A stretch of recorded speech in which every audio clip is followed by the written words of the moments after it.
আমরা আজকের ভিডিওতে তানভিনের আদ্যপান্ত অর্থাৎ শুরু থেকে শেষ পর্যন্ত তানভিনের যা আছে এটা কিভাবে উচ্চারণ হয়, তানভিন কিভাবে পড়তে হয়, তানভিনের বিষয়টা আসলে সম্পূর্ণ তানভিনের বিষয় সম্পর্কে আমরা আজকে জানবো। সো আসেন, প্রথমে যেটা আমি বলবো যে তানভিনের সংজ্ঞা।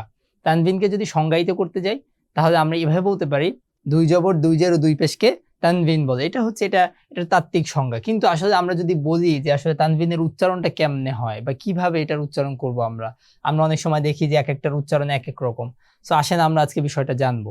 সো আমরা অনেকেই জানি যে হরকত কি। হরকত হচ্ছে এক জবর এক জের এক পেশকে হরকত বলে। সো তানভিনের উচ্চারণ যদি আপনি শিখতে চান, আপনাকে অবশ্যই প্রথমে হরকতের উচ্চারণটা শিখতে হবে। সো আসেন আমি যদি আপনাকে একটা এক্সাম্পল দেখাই, যে আমি এখানে যে হরফটা লিখেছি এই যে মাত্র, যেটাকে আমরা বলছি বা। হ্যাঁ, সো বা এর উপর যদি জবর দেই আমরা সবাই জানি যে বা জবর কি, বা জবর বা, বা জবর বা। আমি একটু বাংলায় যদি লিখে দিই বা জবর বা। এখন বা জবর বা, তাহলে বা দুই জবর কি হবে, অর্থাৎ তানভিন যদি থাকে বা এর উপরে, তখন এটার উচ্চারণ কেমন হবে। ধরেন আমি দিয়ে দিলাম এখানে দুই জবর, এখন এটা দুই জবর হয়ে গেছে অর্থাৎ তানভিন হয়ে গেছে। এটার উচ্চারণটা খুবই সহজ। হরকতের যে উচ্চারণটা ছিল তার সাথে যদি আমরা ন যুক্ত করি, তখনই যে উচ্চারণটা হবে অর্থাৎ বান উচ্চারণ হবে, বান। সো আমরা বলতে পারি বা দুই জবর বান। এটা শুধু বায়ের ক্ষেত্রে না, এটা আসলে যে আরবি 29টা হরফ আছে আমাদের, সেই 29টা হরফের যে হরকতের উচ্চারণ তার সাথে আসলে ন যুক্ত করলে যেটা হবে সেটাই আসলে আমাদের তানভিনের উচ্চারণ। আমরা যদি বলি যে তা জবর কি, আপনারা সবাই জানেন যে তা জবর তা, কিন্তু এখন যদি আমি বলি তা দুই জবর কি হবে, অবশ্যই এই যে তা প্লাস ন অর্থাৎ তান হবে। আসেন আমরা আরো কয়েকটা এক্সাম্পল দেখি। সেটা হচ্ছে ব্যতিক্রম যেগুলো, ব্যতিক্রমের উচ্চারণগুলো আমরা দেখবো যে আসলে আমাদের যেগুলোতে ভুল হয় বেশি। সেটা হচ্ছে দেখেন এই যে ওয়াও দুই জের, আমাদেরকে আগে জানতে হবে ওয়াও জের কি হবে।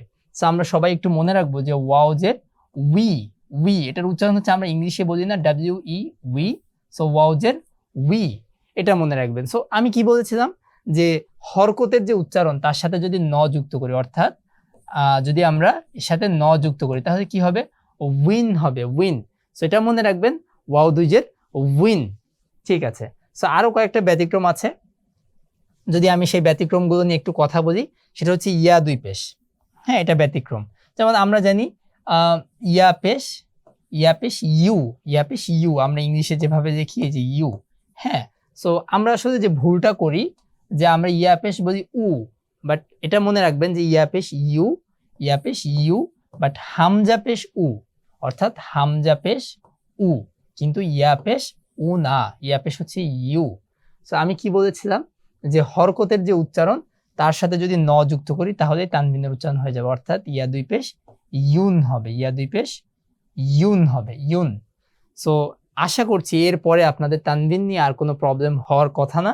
সো আমি যদি আরো কয়েকটা এক্সাম্পল আপনাদেরকে দেখাই, যেমন এখানে বা দুই পেশ বুন, আমরা জানি বা পেশ বু, সো তার সাথে একটা ন যুক্ত হয়েছে বুন।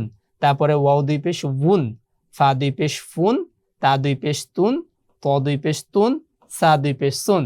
সো এটা হচ্ছে পেশ, দুই পেশ। আমরা যদি দুই জবরে আসি, যেমন এখানে আছে গইন দুই জবর গন, ফা দুই জবর ফান, শিন দুই জবর শান। ঠিক আছে। সো আমরা যদি জেরে আসি, জেরে আসে আমরা দেখতে পাবো যে এখানে আইন দুই জের আইন, সিন দুই জের সিন, জিম দুই জের জিন, তারপরে জ দুই জের জিন, ত দুই জের তিন। এভাবে করে আমরা জাস্ট হরকতের যে উচ্চারণটা আছে সেই হরকতের উচ্চারণের সাথে যদি আমরা ন যুক্ত করে দেই তাহলে কিন্তু আমাদের তানভিনের উচ্চারণটা হয়ে যাবে। আশা করছি আপনাদের ক্লাসটা অনেক ভালো লেগেছে। আপনাদের আর কোন কোন বিষয়ে জানতে চাচ্ছেন, আপনারা কোরআনের কোন কোন টপিকে আপনাদের কনফিউশন আছে, সেই বিষয়গুলো অবশ্যই আমাদেরকে কমেন্টে জানাবেন। ইনশাআল্লাহ এর পরবর্তী ভিডিওতে আপনার সমস্যা নিয়ে আমরা কথা বলবো। আসসালামু আলাইকুম ওয়া রাহমাতুল্লাহ।